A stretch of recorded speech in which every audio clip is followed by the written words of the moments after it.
sosok itu cuma bilang, "Ojo diganggu." Nah, ketika itu tiba-tiba Hendrik ini serasa terbangun.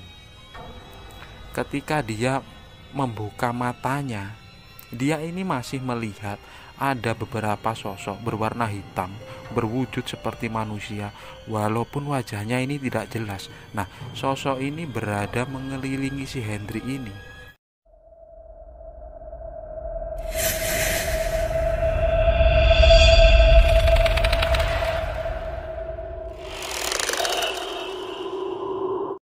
Assalamualaikum warahmatullahi wabarakatuh. Setiap luka punya cerita. Ada sebuah kisah di mana memang seorang laki-laki itu jarang sekali menangis. Mereka lebih menyembunyikan kesedihannya dengan hal lain. Tapi jika dia sudah meneteskan air mata, itu berarti dia menunjukkan sebuah ketulusan. Cerita kali ini sedikit berbeda dari seorang teman bernama Hendrik. Dia ini sekarang tinggal di Klaten, Jawa Tengah. Sebelumnya dia ini berada di salah satu kota di Jawa Timur. Nah, waktu dia menceritakan kisah ini, aku itu mengalami sesuatu yang berbeda. Aku seperti melihat semua cerita atau sesuatu yang pernah dia alami ini seperti di hadapanku. Aku layaknya menonton sebuah kisah karena dia ini menceritakannya dengan detail sekali. Nah, pada saat ini aku ingin mencoba menceritakan kisah itu. Pada tahun 2015 yang lalu, di sore hari, waktu itu hujan cukup lebat. Bahkan Hendrik ini sudah bersiap rapi dengan kemeja dan celana panjangnya. Dia duduk di teras rumahnya dengan sebuah kursi, sendirian. Tatapannya kosong memandang hujan yang turun cukup deras di sore itu. Sampai menjelang maghrib. Harapannya semoga hujan ini cepat reda. Kemudian bapaknya yang rumahnya memang tak jauh dari Hendrik ini kemudian datang ke tempat dia. "Le, masih hujan. Mbok ya sholat dulu sana. Nanti habis maghrib baru kamu berangkat." Hendrik hanya mengangguk atas apa yang dikatakan oleh bapaknya ini. Kemudian dia ini menuju ke kamar mandi untuk mengambil wudhu. Setelah itu dia melaksanakan sholat maghrib. Doa setelah sholatnya ini cukup berat menurut dia. Bahkan waktu itu dia sampai meneteskan air mata. Doanya hanya satu kalimat, "Ya Allah, kuatkanlah aku." Setelah selesai sholat, kemudian dia keluar lagi ke terasnya. Waktu itu sudah cukup gelap, tapi hujan sudah mulai reda. Kemudian dia memanasi motornya. Bapaknya Hendrik ini sedang duduk di ruang tamunya. Kemudian beliau ini berdiri ketika melihat Hendrik sedang memanasi motor. "Kamu mau berangkat, Ali?" "Nggih, Pak, mau berangkat." "Yang kuat, yang sabar." Perkataan dari bapaknya ini cukup terasa berat. Nah, Hendrik pun hanya mengangguk. Kemudian dia mau berangkat. Sebelumnya dia bilang kepada bapaknya, "Kulo berangkat riyin, Pak." Bapaknya hanya mengangguk, atau dalam bahasa Indonesia berarti, "Saya berangkat dulu, Pak."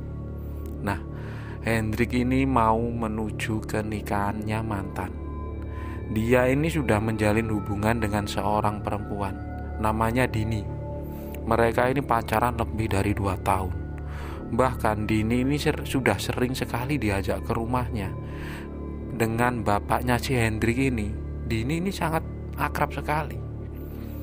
Tapi karena sesuatu hal, tepatnya adalah restu dari pihak perempuan, keluarga dari Dini ini kurang merestui hubungan mereka. Ketika Hendrik aku tanya tentang alasan kenapa mereka ini tidak direstui, Hendrik sebenarnya tidak mau menjawab. Tapi setelah sedikit aku paksa, dia menceritakan semuanya tentang status sosial.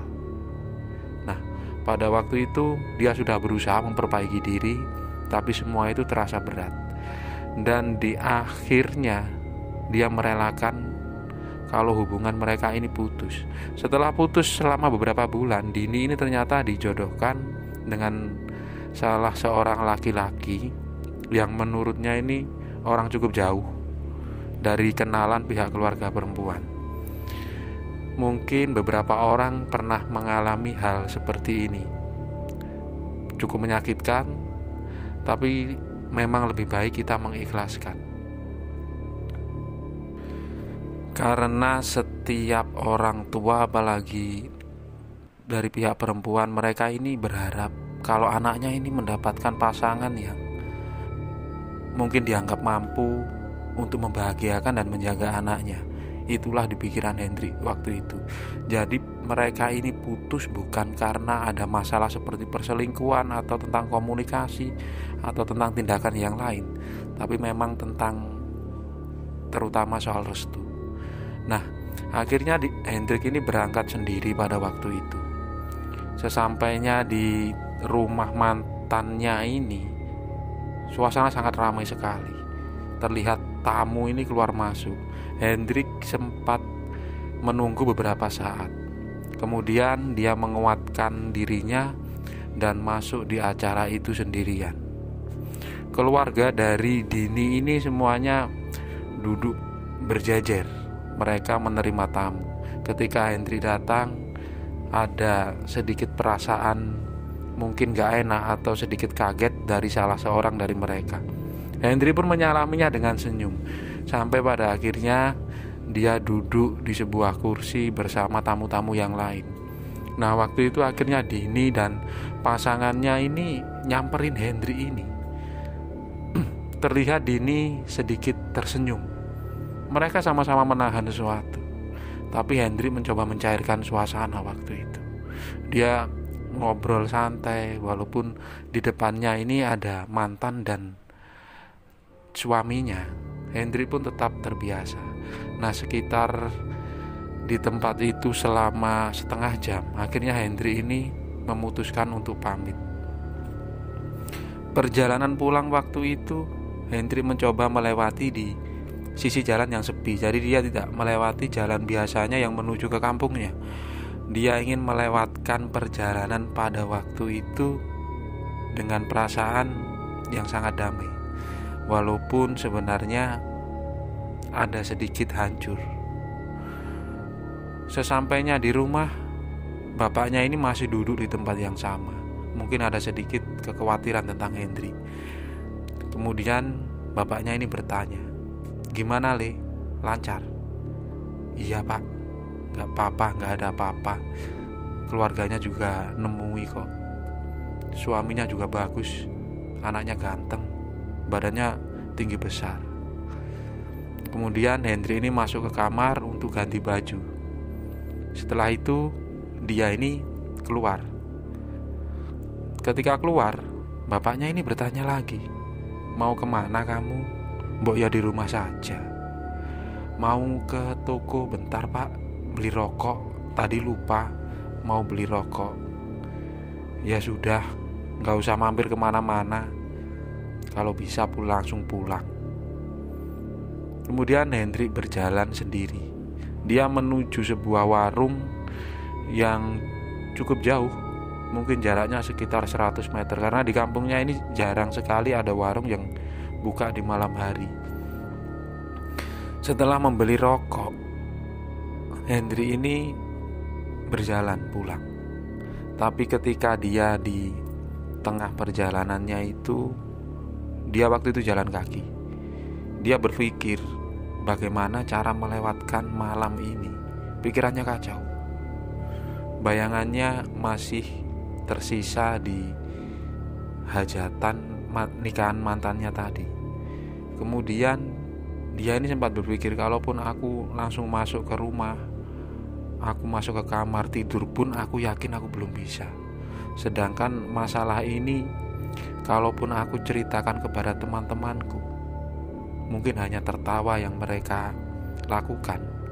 Karena mungkin mereka tidak mengerti apa yang sedang dia rasakan sekarang.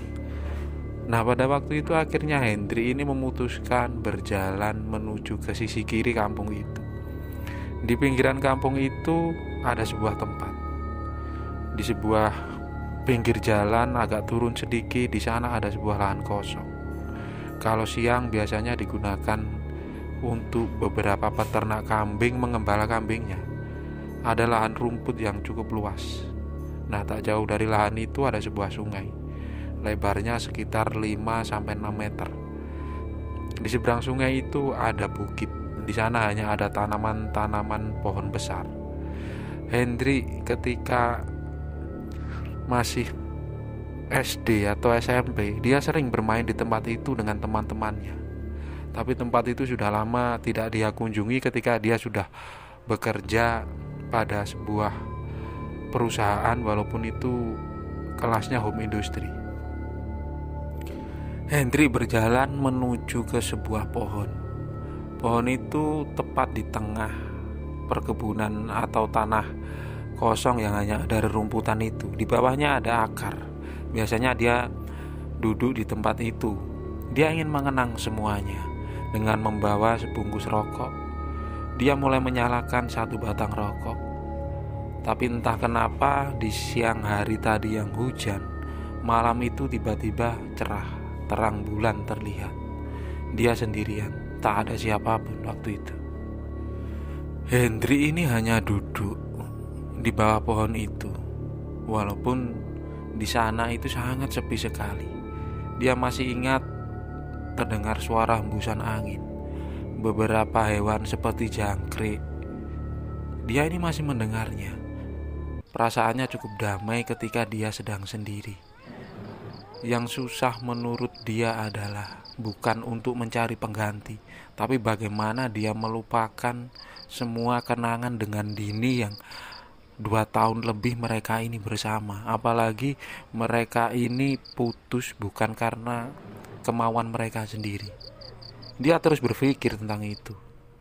Nah, di sela dia berpikir lama-lama ini, Hendrik pun menceritakan untuk pertama kalinya dia juga meneteskan air mata di malam itu. Walaupun di pikirannya sempat bahwa mantannya ini sedang ada pesta dan mungkin dia ini sedang tertawa di sana. Di sela pikirannya yang kacau, tiba-tiba dia ini terdengar seperti suara siulan. Nah, suara itu berasal dari sebelah kirinya. Tapi Hendrik pun tidak memperdulikannya. Dia tidak ada perasaan takut.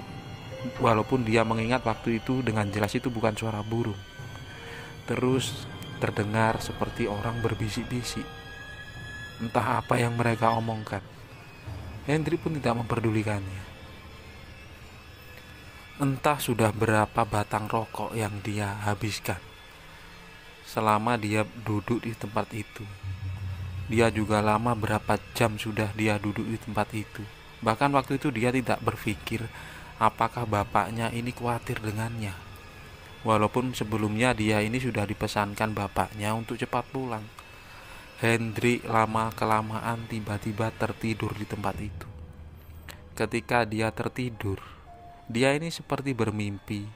Dia ini sedang bangun. Dan dia ini berada di sebuah tempat. Tempatnya ini cukup luas. Di sana ada pohon-pohon, ada seperti rumah-rumah, dan di sana itu suasananya seperti remang-remang. Nah, ketika dia ini berjalan di tempat itu, di sana itu sangat ramai sekali, tapi itu seperti bukan manusia. Pada akhirnya Hendrik ini mencoba bangun. Karena dia sadar dia ini sedang mimpi. Tapi ketika dia mencoba bangun, dia ini seperti kesusahan. Nah, pada waktu itu akhirnya dia ini melihat ada seperti sosok. Wajahnya ini tidak jelas, tapi berbentuk asap, sangat besar sekali. Sosok itu berada tepat di belakangnya si Hendrik ini.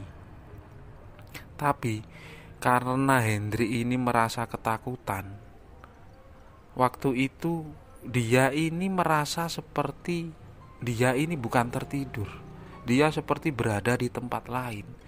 Karena waktu itu dia juga masih sadar dengan pikirannya dan dengan perasaannya, tapi dia ini tidak tahu itu sedang berada di mana.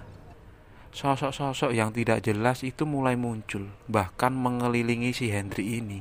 Tapi tiba-tiba dia ini mendengar suatu suara yang cukup besar. Suara itu berasal dari sosok laki-laki yang berdiri tak jauh dari dia. Sosok itu cuma bilang, "Ojo diganggu." Nah, ketika itu tiba-tiba Hendrik ini serasa terbangun. Ketika dia membuka matanya, dia ini masih melihat ada beberapa sosok berwarna hitam berwujud seperti manusia, walaupun wajahnya ini tidak jelas. Nah, sosok ini berada mengelilingi si Hendrik ini. Tapi sosok yang paling jelas adalah dia ini berwujud asap dengan dua mata berada tepat di belakangnya Hendrik ini. Sosok itu seperti yang dia lihat sebelumnya. Tapi Hendrik ini posisi sudah terbangun seperti baru bangun tidur. Cuma yang dia heran, Hendrik ini sudah berada di seberang sungai. Dia ini sedang tertidur di atas sebuah batu di pinggiran bukit. Nah, waktu itu kemudian dia mencoba duduk tapi sangat sulit sekali. Bahkan ketika dia berusaha menggerakkan anggota badannya ini, dia tidak bisa. Padahal waktu itu kedua matanya ini sudah terbuka dengan jelas. Nah, sempat panik, akhirnya Hendrik ini membaca doa. Dia membaca doa sebisa-bisanya, entah apa yang dia baca waktu itu sambil dia berusaha menggerakkan ibu jari kakinya. Setelah merasa ibu jarinya ini bisa bergerak, Hendrik ini terus membaca doa. Tak lama kemudian dia ini berhasil menggerakkan semua anggota badannya. Kemudian dia berusaha duduk. Nah, ketika Hendrik ini duduk, dia ini sempat bingung kenapa dia berada di sini. Tapi sosok yang di sekelilingnya ini sudah tidak ada. Kalaupun waktu itu Hendrik ini berjalan dalam posisi tidur atau tidak sadar, otomatis kaki atau badannya ini pasti basah karena dia harus melewati sungai. Padahal waktu itu tidak ada satupun bagian tubuh dari Hendrik ini basah. Nah, kemudian dia akhirnya berdiri, mencoba berjalan walaupun di awalnya ini sempoyongan karena seperti nyawanya ini belum penuh masuk ke badan. Ketika dia berjalan mau menyeberang sungai menuju ke jalan yang ke arah rumahnya, dari belakang Hendrik ini terdengar suara sangat berisik sekali, seperti banyak orang yang entah ngomong apa. Hendrik mulai ada perasaan takut waktu itu. Kemudian dia menyeberang sungai yang kebetulan tidak deras, dibantu dengan masih ada cahaya terang bulan. Setelah menyeberangi sungai itu, perasaan Hendrik yang sebelumnya dia ini sedih, kecewa, hancur, tiba-tiba berubah menjadi sebuah ketakutan. Setelah menyeberangi sungai dan kembali ke tempat dia awal duduk tadi, dia sempat menoleh ke belakangnya yang cukup jauh itu. Nah, di situ dia masih melihat ada sosok yang sangat besar. Sosok itu hanya berbentuk asap tapi berwarna hitam.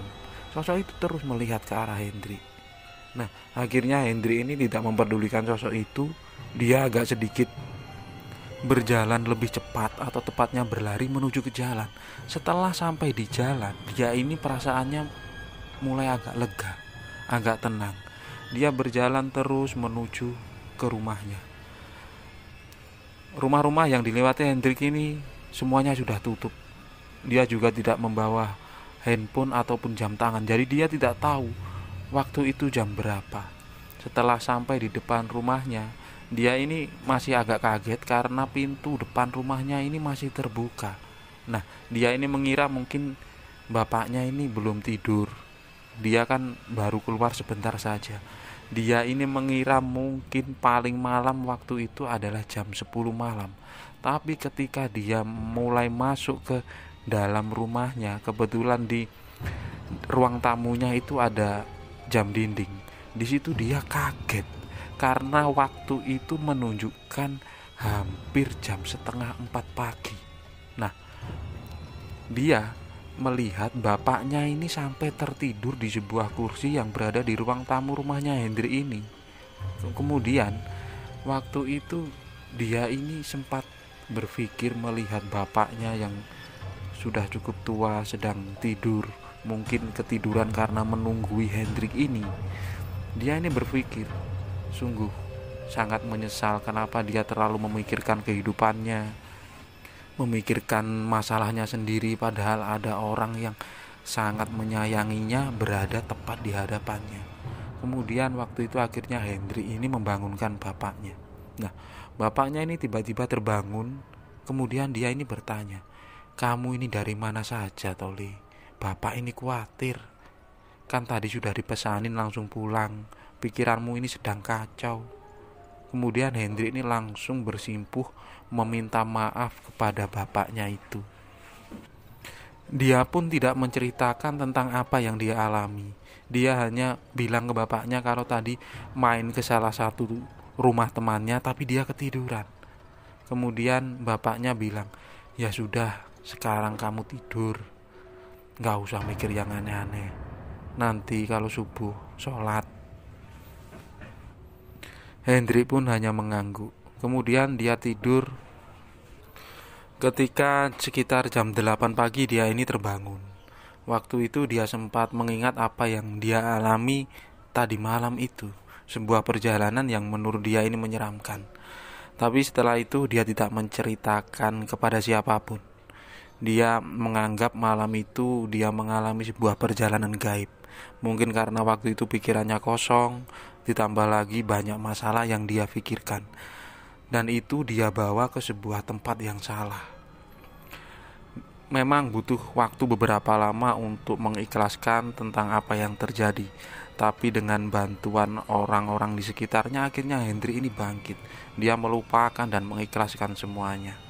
Setelah beberapa bulan kemudian, akhirnya Hendrik ini mencoba membuka hati dan akhirnya menjalani hubungan dengan seorang wanita. Dan alhamdulillahnya wanita itu yang akhirnya sekarang menjadi pendamping si Hendrik ini.